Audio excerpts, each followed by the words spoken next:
Year 2, Week 6, Separation Saturday. All right. Let's get back into it and let's get started. Welcome back to another DNS address. Week 6 was Separation Saturday. South Florida scored 77 points because apparently 66 last week felt a little conservative.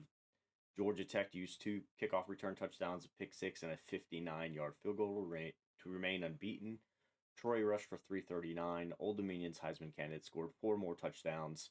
Mississippi State's PhD submitted another thesis on running the football, and Texas State finally put together the kind of complete performance it's been chasing. Meanwhile, Central Michigan surrendered another pick 6 because no DNS week is complete without somebody throwing a touchdown to the wrong team. The contenders are separating from the pack. The Heisman race is taking shape, and next week brings us our biggest user versus user matchup of the season. Let's get started. The headline of the week was South Florida scored 77. Eastern Carolina traveled to number 10 South Florida, and the Bulls treated the scoreboard like it was unlimited storage. South Florida wins 77-27, 77 points. At this point, South Florida is no longer running an offense. It's conducting a live fire exercise. Buren Jr. completed 23 of 34 for 393 and 5 touchdowns. He threw 2 picks and lost a fumble. But when your offense scores 11 touchdowns, the mistakes become slightly easier to discuss. Shelton Sampson Jr. caught 7 passes for 148 yards and 2 touchdowns. Branch added 92 and a score, and the main attraction was once again Joe Jackson. 14 carries, 271 rushing yards, 4 touchdowns. That is more than 19 yards per carry. Jackson did not need a full workload. He needed 14 opportunities in a defense willing to participate. His performance earned him National Offensive Player of the Week. The defense was able to record 9 sacks and an intercepted pass. KJ Flowers intercepted that pass and returned it 40 yards also for a touchdown. Grayson Howard added 10 tackles and two of those being for loss. South Florida improves to 4-1 and moves to number 9. Joe Jackson remains number 1 in the early Heisman race, and next week Arkansas State visits South Florida for the user versus user matchup. The Red Wolves had a bye to prepare, but after watching South Florida score 77, they may want to request another one. Georgia Tech finds every possible way to score this past week. Louisville traveled to number 8 Georgia Tech, looking to slow down the unbeaten Yellow Jackets. Georgia Tech wins 39-20. The offense was not at its sharpest. Klutz completed 12-21 for 98 yards, 1 touchdown and 2 picks. But Georgia Tech didn't need a conventional offensive masterpiece. Kumar rushed for 167 and a touchdown. Lawrence connected on both of his field goal attempts, including a 59-yarder. 59 yards. It's not a field goal. That is artillery. Thrash returned 2 kickoffs for touchdowns, 1 from 97, and 2 kickoffs returned touchdowns in the same game. Like, that's Louisville special teams might simply just be, come a moment of silence somewhere. And then there was Matt Schraun. He had 12 tackles, 1 for loss, 2 picks. One of those picks was a 43-yard pick 6. That earned him the National Defensive Player of the Week. Tay Harris added 14 tackles, another interception. CJ Bean recorded 11 tackles. Georgia Tech scored on offense, defense, special teams, and from nearly 60 yards out with the kicking unit. That's a complete menu. The Yellow Jackets improved to 5-0 and climbed to number 6 this week. They have Wake Forest on the schedule. Georgia Tech remains unbeaten, even when the offense isn't carrying the show. That is what a good team does. Troy continues to run over everyone. Troy defeats Louisiana 42-21. Waldrop threw for 182 and a touchdown. Pembroke caught that scoring pass. And let's not waste time pretending Troy entered the game intending to air it out. Roach carried the ball 30 times for 223 and 3 touchdowns. Griffin carried 23 times for 116 and 2 scores. That's 339 rushing yards and 5 touchdowns between their 2 running backs. Troy's game plan is no longer a secret. Everybody in the stadium knows the Trojans are going to run the football. The defense knows. The broadcast crew knows. The concessions workers know. and it doesn't matter. Merriweather also recorded 3 tackles for loss and 2 sacks. The defense finished with 5 total sacks, an interception, and a forced fumble. Troy improves to 5-1 and travels to Louisiana Tech next week. They do remain one of the hottest teams outside of the top 25. And at this point, the voters are either waiting for more evidence or their TVs only receive Power 4 games. Old Dominion's Heisman candidate delivers again. Number 22, Old Dominion traveled to Marshall and earned another conference victory. The Monarchs win 42-27. Burns produced 365 total yards and 2 touchdowns. He did throw 2 interceptions, lost a fumble. And one of those interceptions, of course, was returned 62 yards for a touchdown by Marshall linebacker McBride. But Old Dominion had John Borello. He had 27 carries, 153 yards, 4 touchdowns. Borello still sits in third in the early Heisman race, and performances like that are exactly why. Whether Old Dominion needs points, the Monarchs hand the ball to John and allow him to finish the drive. Coach led the defense, though, with 10 tackles, 3 for loss. The unit also added 3 sacks. Old Dominion improves to 5-0 and travels to South Alabama next week. The defending Sun Belt champions remain unbeaten, and their lead back is becoming a legitimate national award candidate. Georgia Southern handles the road test. Number 20, Georgia Southern traveled to James Madison and earned a 42-32 victory.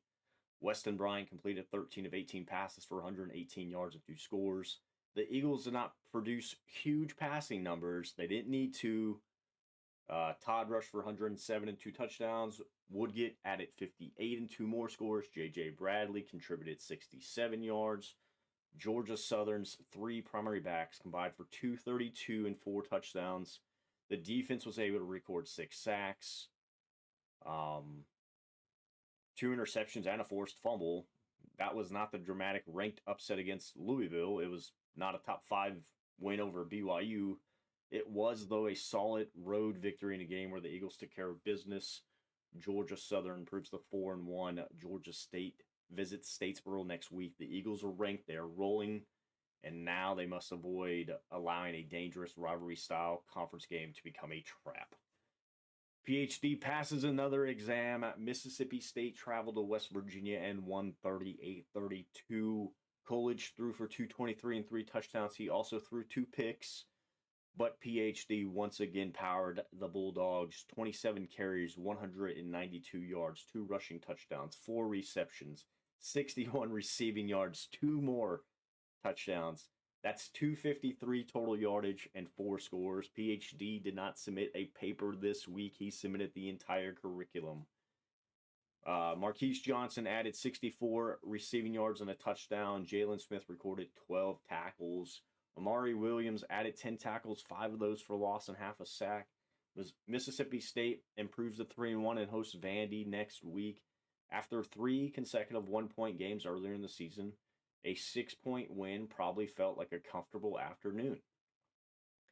Texas State finally puts it all together, though.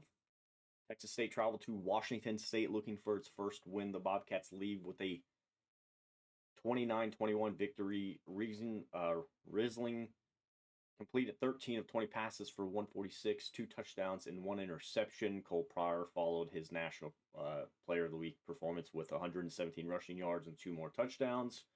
Browning carried the ball 25 times for 81 yards. Crow caught 9 passes for 81 yards and both Texas State receiving touchdowns. The defense recorded 3 interceptions and a sack. And for the first time this season, Texas State won the turnover battle instead of personally financing the opposing secondary's highlight reel. The Bobcats improved to 1-4, travel to Colorado State next week. They have a 1-1 actually with Colorado State in the next 2 weeks. They'll be at Colorado State and then come home to face Colorado State. Go Pac-12. One victory does not fix the season, though. It gives Texas State something that it desperately needed. Proof that the formula can work. Run the football, protect it, create takeaways, win the game. Simple, not always easy. We understand.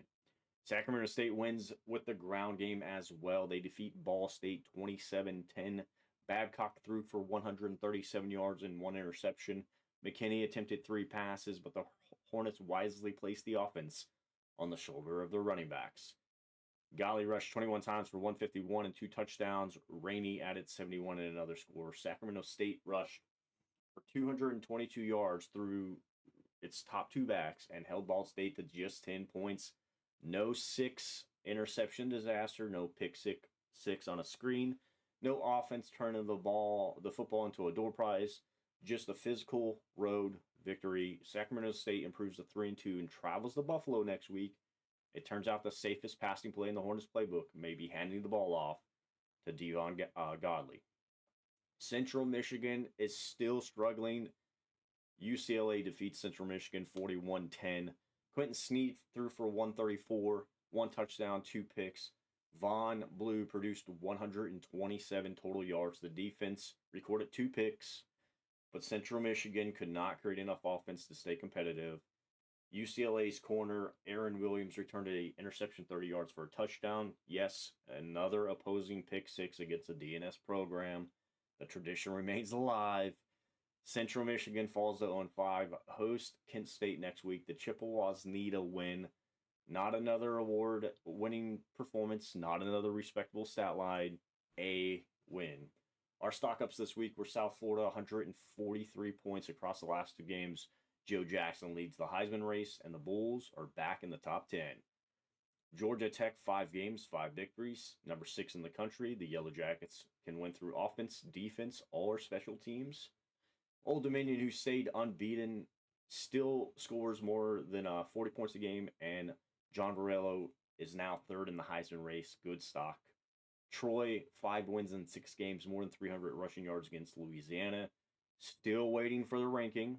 And Texas State, with the first victory of year 2, is secured. The Bulldogs finally made the turnovers work in their favor. Our needs more film of the week. Central Michigan's offense, 10 points at UCLA. Another pick 6 allowed. The Chippewas are running out of time to change the direction of their season. Old Dominion's ball security, 2 interceptions, 1 lost fumble, and a defensive touchdown allowed. The Monarchs survived, but better teams will punish those mistakes. Georgia Tech's passing game, the defense, and special teams covered everything this week. The Yellow Jackets can't depend on 2 kick return touchdowns every Saturday. Probably. Our week 6 honors, our National Offensive Player of the Week was halfback Joe Jackson from South Florida, 14 carries, 271 yards, 4 touchdowns. Jackson is still the most explosive player this year in the Dynasty. Our National Defensive Player of the Week is Schroen from Georgia Tech. 12 tackles, 2 interceptions, one of those being a pick 6 for 43. He led that defensive performance that kept Georgia Tech unbeaten. Our Built Not Given Award of the Week goes to Texas State. They entered week 6 0-4. The Bobcats had suffered blowouts, turnovers, pick 6s, and several performances where strong individual efforts were wasted. But they traveled to Washington State, ran the football 46 times through Cole Pryor and Tyrone Browning, intercepted 3 passes, and finished the job. The first win did not erase the difficult start. It proved Texas State will still fight through it. The victory was not built. The victory was built. It was not given. Our early Heisman watch, of course, number 1 is still Joe Jackson from South Florida, and 3, John Morello from Old Dominion. Morello rushed for 153 and 4 touchdowns at Marshall. He remains the centerpiece of the unbeaten Old Dominion offense. 2 DNS running backs are now firmly in the national Heisman conversation. We love to see it, and neither appears interested in slowing down. Our week 7 user matchup, we have Arkansas State at number 9, South Florida. Arkansas State returns from its bye at 1-4. South Florida enters at 4-1 after scoring 77 points. The challenge is for Arkansas State, and it's obvious. Slow Joe Jackson, pressure Buren Jr., avoid turnovers, keep South Florida from turning into another track meet. The Bulls have scored 143 points in 2 weeks. Arkansas State had an extra week to prepare. Coach Babcock needs the Red Wolves' best performance of the season. Coach Mertz has a top 10 ranking, a Heisman frontrunner, and a target on his back. This is the biggest user matchup of year 2 so far. Week 7 spotlight. Wake Forest visits number 6 Georgia Tech. Georgia Southern travels to number 20 Georgia State travels to number 20 Georgia Southern. Number 22 Old Dominion visits South Alabama. Vandy travels to Mississippi State. Troy travels to Louisiana Tech. Sacramento State visits Buffalo. Texas State travels to Colorado State. Kent State visits Central Michigan. Northern Illinois returns from its bye with a trip to Wyoming. South Florida and Arkansas State headline the week, and every DNS ranked program has to do work. Ladies and gentlemen, week 6 created separation. South Florida scored 77, and Joe Jackson strengthened his grip on the Heisman race. Georgia Tech remained unbeaten by scoring in every phase of the game. Troy rushed for 333 yards. Old Dominion remained perfect behind 4 touchdowns from John Dorillo. Georgia Southern handled a difficult road trip. PhD carried Mississippi State through West Virginia. Sacramento State leaned on the run. And Texas State finally earned its first victory. Next week brings Arkansas State at number 9, South Florida. One coach is chasing a season-changing upset. The other is protecting a top 10 ranking and a Heisman campaign. The contenders are emerging, the pressure is rising, and the games are beginning to carry real consequences. Build on the win, respond to the loss, protect the football. And when South Florida scores 77, do not ask what happened to the defense. Ask whether the scoreboard survived. In the Department of Natural Selection, you select, we collect, built, not given.